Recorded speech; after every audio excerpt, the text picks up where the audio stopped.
Okay, as most people I'm sure know, the president of Egypt, Hosni Mubarak, just resigned. I'm pretty excited for Egypt. Like, words can't describe my happiness for Egypt. But I've been reading a lot of comments and things which made me want to make this video of people, I guess younger people, not understanding the big deal with Hosni Mubarak. I was saying his name right. Can never get it right. And why he resigned, and like they don't understand what the big problem is. And I guess to put it in simple terms, the big problem with Hosni Mubarak is that he's been ruling Egypt for 30 years, since 1981. Like, that's a long time. That's older than I am. 30 years? I'm 23. Like, that's ridiculous. And when he came into power, I wouldn't say he was elected. It was more like the president at the time, Sadat, how do you say his name? S-A-D-T. He was assassinated. That's never a good thing.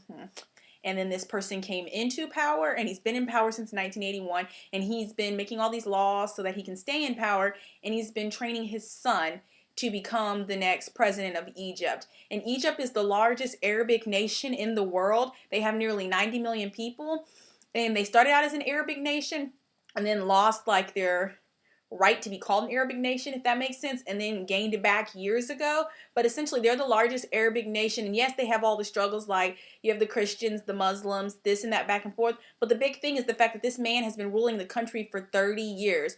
There was a lady I was just reading, I'll post a link at the bottom, what was it, MSNBC, and she was 60, and she was on the balcony in Cairo. And in the Egyptian culture, they have these noises they make when someone is born or there's a wedding or something like that. And these women were up on the balcony making these noises, excited that he announced his resignation, because he had already announced a week ago or so he wouldn't run for another election, like wouldn't put his name on the ballot, even though he would have won. But basically, this woman was 60, and she said, now all of Egypt will know, anyone who rules, that we are free and we are good people. But one of the statements that just came out that I loved, it says, in these grave circumstances that the country is passing through, President Hosni Mubarak has decided to leave his position as president of the republic. He has mandated the Armed Forces Supreme Council to run the state. God is our protector and our sorcerer. This came from the vice president. And I'm really excited for Egypt, that they're going to get freedom. But I guess to answer the main question of what is the big deal about him, besides the fact he's been ruling for 30 years and people don't understand what he's really done, he's corrupt. Like, that's the simplest way to put it. This man is corrupt. Say it's like if Bush ran the country for 30 years. Whether you hate Bush or like Bush, like I know there was a lot of controversy with him, Bush running the country for 30 years, or Obama running like America for 30 years, or even like, I guess a simple way too to put it is the Watergate scandal. Think of every scandal we've had in America or whatever. You've got Watergate, you have the Iraqi War, Operation Freedom, whatever they want to call it these days. You have the Vietnam War that had all the people against and for. Put all of those together, like all the different big things you can think of that have happened in American history over the years, and this one man has done them all in a matter of 30 years. Like, he's along the lines of Saddam Hussein and other people in the Arabic culture. Like, yeah, people will probably hate me for saying that, but he really is. Like, he's had people assassinated. Like, this man is flat out ridiculous. One of the big things is people were promised the money that he was getting in, promised infrastructure and jobs and just things that you would expect society to have. Egypt did not have it. Like, it was ridiculous. Egypt is one of like poor, like they're not the poorest nation, but they are one of the poorest nations. And he basically had a council, like he would hire people to try to fix problems that Egypt was having, and then when those weren't working and they were still having problems, he would just get rid of like the people and be like, oh, I'm just going to get rid of them because that way it'll solve the problems we're having, because they're not doing their job. They're not doing their job. And basically, when he decided he wasn't going to run for a new term and all that, and all the protests started, like wanting him out, and then he decided he wouldn't run for a new term, he had the military, what do they call it, the Supreme Forces, whatever, out there, like, to defuse the situation, and it was really making it worse. Like, it really was. And I think this is just the people declaring now that they want change. Like, it is 2011. Like, I know we still have people oppressed all over the world and there are other things going on, but the fact that these people in Egypt do not have the fundamental right to do basic things that you and I take for granted every day, just little things, like, is flat out ridiculous.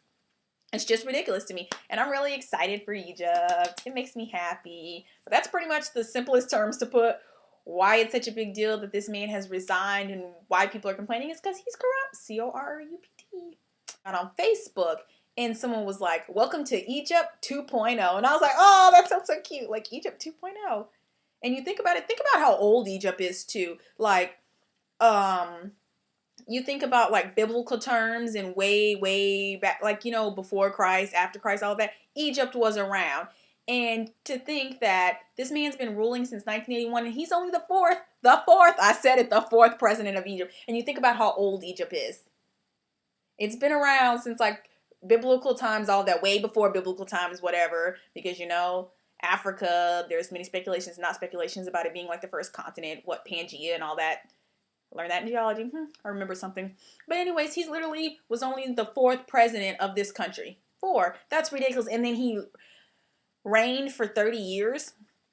Like, it'd have been different if he was a more legit president, like whether you agreed or disagreed with his politics, but if he was more like on the level of actually doing things fair, but he was not. My only worry for Egypt right now is with all of this going on, yes, Hosni Murbarak supported America, that's what he said or whatever, and you've got all the big like power players in America trying to stick their hands in things and, oh, we support this and, oh, yay for Egypt. And I'm like, oh, shut up. Because a few days ago you were being just as trifling as this man, like, and like everyone's like, they're trying to have their hands in things because they want their lasting legacy to say they did something in support of Egypt. And I just worry too many people are going to start sticking their hands in Egypt and Egypt's not going to get what they want. Like, yes, I would love Egypt to have democracy. I think it's like amazing. I love America and democracy and all that, obviously. But the fact that like the Egyptian people wanted this, like they wanted freedom, let the Egyptian people have say in what's going to happen. I have a feeling that some new tyrannical, how do you say that? I think that's right, rule is either going to take over, or you're going to have some outer players from Europe, all these different people. They're going to start sticking their hands in Egypt, and then we're just going to have a whole big mess on our hand like we first did over in the Middle East when the war happened and freedom and blah, blah, blah. Like, I just hope that the Egyptian people, when all is said and done, whether this is like next week or 10 years down the line or what have you, I just hope that they can get what they want. Not like, but oh, something cool. I was like having a coughing attack earlier. My grandpa called and I was on the phone with him. And he was like, I guess I'll let you go because you're sick. And then he told me to lick salt. And I was like, excuse me? And he was like, no, stick it on your hand and lick it. So I used this hand, stuck some salt on there and licked it. And I haven't coughed in like 5 minutes. Yay for old people and their ridiculous remedies. Yeah. I'm sure there's other ones, like when you're sick, you put stuff on the bottom of your feet and all of that. But, okay. Bye. So basically, if you haven't heard yet, the president of Egypt just resigned today. His name, what?